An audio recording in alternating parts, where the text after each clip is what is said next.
আসসালামু আলাইকুম, সবাই কেমন আছেন? আশা করি সবাই অনেক ভালো আছেন। আলহামদুলিল্লাহ, আমরা আপনাদের সবার দোয়া এবং আল্লাহর অশেষ রহমতে ভালোই আছি। তো শুরু করছি নতুন দিনে নতুন আরও একটি ব্লগ।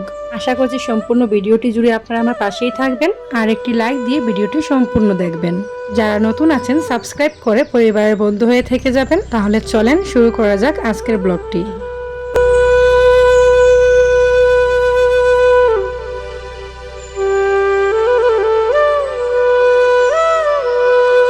দেখতে পেলেন অনেকগুলো শুকনো মরিচ নিয়ে সেগুলো আমি একসঙ্গে ব্লেন্ডার করে নিলাম। ইদানিং আমার বাসায় শুকনো গুঁড়া মরিচ খাওয়া হয় না, শুকনো মরিচ আস্ত শুকনো মরিচ এনে এরকম ব্লেন্ডার করে আমি তারপর রান্না করে খাই। পাটায় বেটে খেতে পারলে আরো ভালো লাগতো, তবে বাচ্চাদের নিয়ে সেটা সম্ভব হয় না। একটু বেশি করেই ব্লেন্ডার করে রেখে দিলাম যাতে ফ্রিজে রেখে সংগ্রহ করে তারপর আমি কয়েকদিন খেতে পারি। তো এই তো আমি এখানে একটা দইয়ের বাটার মধ্যে মরিচগুলো রেখে দিব, আর ব্লেন্ডারের মধ্যে যেগুলো লেগে থাকবে সেগুলো দিয়ে আমার রান্না হয়ে যাবে। কারণ আমার শ্বশুর আব্বু আছেন এখানে, উনি এত বেশি ঝাল পছন্দ করেন না।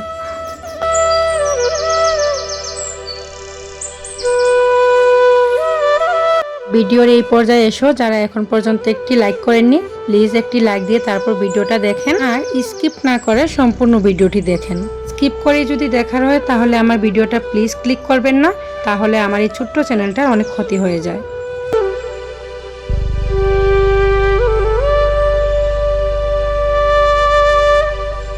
আজকে খুবই সাধারণ রান্না বান্না করব। এই তো দেখতেই পাচ্ছেন আলু দিয়ে চিকেনের স্কিন। অনেকেই আছেন চিকেনের স্কিনটা ফেলে দেন, খান না, তবে আমি ব্যক্তিগতভাবে অনেক বেশি পছন্দ করি, আমার অনেক ভালো লাগে খেতে। কার কার আমার মতো চিকেনের স্কিন খেতে ভালো লাগে আমাকে অবশ্যই কমেন্টসে জানাবেন, আমি আপনাদের মূল্যবান মতামতের অপেক্ষায় থাকবো।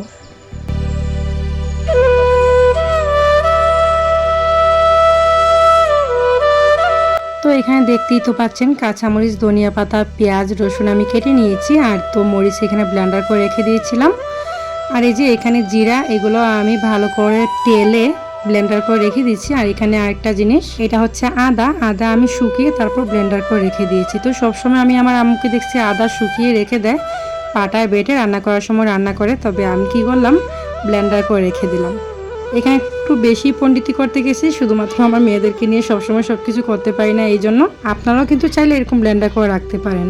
আর হ্যাঁ, এখানে কই মাছ, দেশি কই মাছ ভুনা করব। এই যে পেঁয়াজগুলো আমি এরকম কেটে নিয়েছি, আজকে পেঁয়াজ ব্লেন্ডার করব না, কেননা তাসনিমের বাবা বলে যে পেঁয়াজ নাকি কেটে তারপর রান্না করলে অনেক ভালো লাগে। আর এই পাশে দেখতেই তো পেলেন আমি ভাতটা বসিয়ে দিলাম। ভাত রান্না করতে করতে, তরকারি রান্না করতে করতে আপনাদের কাছে আবারও একটি অনুরোধ করব, প্লিজ ভিডিওটি ফুল ওয়াচ করবেন আর একটি লাইক দিয়ে তারপর ভিডিওটি কন্টিনিউ করবেন।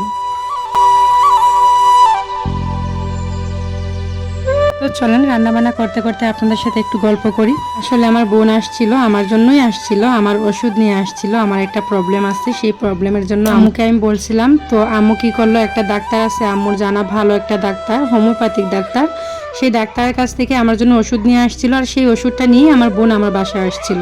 এসেছিল মূলত 4-5 দিন থাকবে, যেহেতু আমি একা থাকি আমার বাসায়, ওর থাকাও হলো আমাকে হেল্প করা হলো। এখানেই হয়ে যায় আসলে মূল ঘটনাটা। তো আমার বোন যেহেতু আমার ওষুধ নিয়ে আসছে, ওষুধটা আমি ওকে বলছিলাম, ডাক্তার বলে দিছে একটা ওষুধ পানি দিয়ে মিক্স করতে হবে, অর্ধেক রেখে দিতে হবে, অর্ধেক ফ্রিজে রেখে দিতে হবে, অর্ধেক খেতে হবে। তো যেটা খেতে হবে সেটা বোতলের মধ্যে পানির সাথেও মিক্স করছে। মিক্স করার পর এটা ওর সরিয়ে রাখিনি, আমার ওয়ার্ড্রোপের উপরেই রেখে দিচ্ছে। আর ওয়ার্ড্রোপের উপরে কিন্তু আরো একটা পানির বোতল ছিল। আমার তাসনিমের বাবা দোকান থেকে আসার পর ক্লান্ত নিয়ে অনেক বেশি পানি পিপাসা পাইছিল, ও ওয়ার্ড্রোপের উপরে সেই পানির বোতলটা পেয়ে ওইখান থেকে সবগুলা পানি খেয়ে নিছিল। এখানে আসলে মূল সমস্যাটা হয়েছে এটা, যে পানিটা আমাকে খাওয়ার জন্য দিছে ডাক্তার, সেটা আসলে ডাক্তার বলছে যে 15 দিন আমি খাবো, তা আবার 3 বার। আর তার মধ্যে যখন আমার হাজবেন্ড একবারেই সেই সব কটা পানি খেয়ে নিছে, তো ভয় তো আসারই কথা বলে। আবার সঙ্গে সঙ্গে আমি জানিনি, আমরা যখন সেহরির সময় খাওয়ার জন্য উঠছি, ও ভাত খেতে পারতেছিল না, ওর জানি কিরকম উলমুলি করতেছিল, কিরকম গ্যাস্ট্রিকে ব্যথা হলে যেরকম করে এরকম করতেছিল, ও ভাত খেতে পারতেছিল না। আমি তো আর জানি না যে আমার এই ওষুধের পানিটাও খেয়ে ফেলছে, কেননা আমার ওইটার মনেই নাই। আমার বাচ্চাদের নিয়ে তো আমি একটু প্যারার মধ্যে থাকি, আমার মনে নাই। আমি ভাবছি কি ওইটা ফ্রিজের মধ্যে রেখে দিছে। যাই হোক, তারপর যখন আমি সেহরি খাওয়ার পর আবার ওষুধ খেতে চাই আমার বোনের কাছে, তখন আমার বোন বলে যে পানির বোতলটা আমি এখানে রাখছিলাম, পানির বোতল গেল কোথায়। তারপরই তো শুরু হলো আসল টেনশন। তখন তাসনিমের বাবা বলল যে আমি তো এখানে একটা পানির বোতল পাইছিলাম, হাফ পানি ছিল, তো আমি এটা খেয়ে নিছিলাম, তো এটাই নাকি। ওর তো অনেক বেশি টেনশন করতেছিলাম। টেনশনটা মূলত বাড়ছে ওইটা শুনে যখন আমার হাজবেন্ড বলল যে এই জন্য আমি ভাত খেতে পারতেছিলাম না, আমার অনেক খারাপ লাগতেছিল। এরকম খারাপ আমার আগে কখনো লাগেনি। তো এই টেনশনের মধ্যে অনেক বেশি মানে কান্নাকাটি করতেছিলাম আমি। এর মধ্যে আমি ডাক্তারের কাছে ফোন দিই, ডাক্তারের কাছে ফোন দিয়ে ডাক্তারকে বললাম যে এরকম হয়েছে, আমার হাজবেন্ড না ভুল করে সব কটা ওষুধের পানি খেয়ে ফেলছে। উনি আবার আমাকে অনেক বেশি ভয় দেখালো যে সর্বনাশ হয়ে গেল, এটা কি করলো, অনেক বড় ক্ষতি হবে। তো কি ক্ষতি হবে সেটা উনি আমাকে বলতেছে না, বলে যে তোমাকে বলা যাবে না, তুমি কালকে তোমার আম্মুকে পাঠাও, আমি আরেকটা ওষুধ দিব, এই ওষুধটা খেলে ওই ওষুধের কাজটা আর হবে না, মানে ওষুধটা কেটে যাবে, যে সমস্যাটার জন্য আমি ভয় পাচ্ছি সেটা হবে না, তো তাড়াতাড়ি পাঠাও। তো উনি যে বললো যে তোমাকে বলা যাবে না, এই জন্য আমি আসলে আরো বেশি ভয় পেয়ে গেছিলাম, কারণ আমার হাজবেন্ড আমার পৃথিবী, এরকম একটা অবস্থা। আপনারা আমার মেয়ের নয়েজটা প্লিজ একটু ইগনোর করবেন। তো আসলে বিষয়টা এরকম যে আমার হাজবেন্ডের উপর যখন বিষয়টা আসলো না, তখন আমার মাথাটা ঠিক নেই। আমি আমার বোনের সাথে অনেক রাগারাগি করি, ওর সাথে অনেক চেঁচামেচি করে, ওকে এরকম কথা বলছি, ও অনেক বেশি কান্না করছে, অনেক বেশি কষ্ট পাইছে। আর কষ্ট পাওয়াটাই স্বাভাবিক, কারণ ও আমাকেই হেল্প করলো, আবার আমি ওকে কষ্ট দিয়ে কথা বলতেছি। তো আসলে আমার হাজবেন্ডের উপর না, আমার হাজবেন্ডের যদি 19 থেকে 20 হয়, আমার অনেক বেশি মাথা নষ্ট হয়ে যায়, আমার মাথা কাজ করে না, আমার মন মেজাজ সব কিছু একদম খারাপ হয়ে যায়। কারণ আমার একমাত্র ভরসার জায়গা হচ্ছে আমার হাজবেন্ড। আমার হাজবেন্ড আমাকে যথেষ্ট পরিমাণ ভালোবাসে, যথেষ্ট পরিমাণ কেয়ার করে। এরকম একজন হাজবেন্ড পাওয়া আসলেই একটা মেয়ের জন্য অনেক ভাগ্যের বিষয়। বিষয়টা যখন আমার হাজবেন্ডের, তখন আমি আর কাউকে চিনি না। যাই হোক, আমি সেই দিন আমার বোনকে আমি অনেক কষ্ট দিয়েছি, তার জন্য আমি তার কাছে ক্ষমা চাচ্ছি। তো ওরা আসলে উচিত হয়নি এত বেশি মানে দায়িত্ব জ্ঞানহীনতা ভাবে কাজ করে। তো যাই হোক, এইটাই ছিল মূল কথা। আসলে আজকে আমার মনটা অনেক খারাপ লাগছিল। এরপর দেখলেনই তো রান্না বান্না করলাম। রান্না করার সময় কিন্তু অনেক বড় একটা দুর্ঘটনা হয়ে যাচ্ছিল।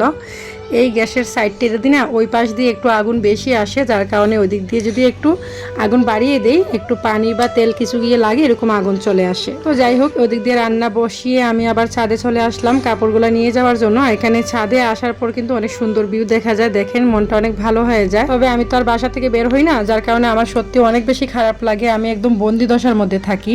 তার উপর আমার বাসাটা কিন্তু খুব একটা সুযোগ সুবিধা নেই, একটা জানলাও নেই। বাহিরে একটু প্রাকৃতিক দৃশ্য কোনো কিছু দেখবো কিংবা একটু আবহাওয়া আসবে, এরকম কোনো ওয়ে নেই। তবে ছাদে আসলে অনেক ভালো লাগে। আসতাম আগে।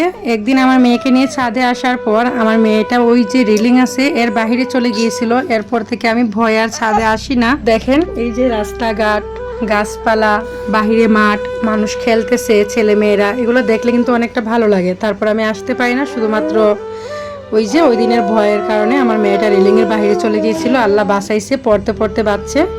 আর এই তো আমি কাপড়গুলো নিয়ে আসছিলাম, এসে এখানে আমি এগুলো গুছাতে হয় না খুব একটা, যেহেতু আমি এগুলা হ্যাঙ্গারে লটকিয়ে রেখে দেই। তাসলিমের বাবার যে কাপড়গুলো, আমার এগুলো আমি টুকটাক করে একটু গুছিয়ে নিচ্ছিলাম, তাড়াহুড়া করে রান্নাও বসাইছি।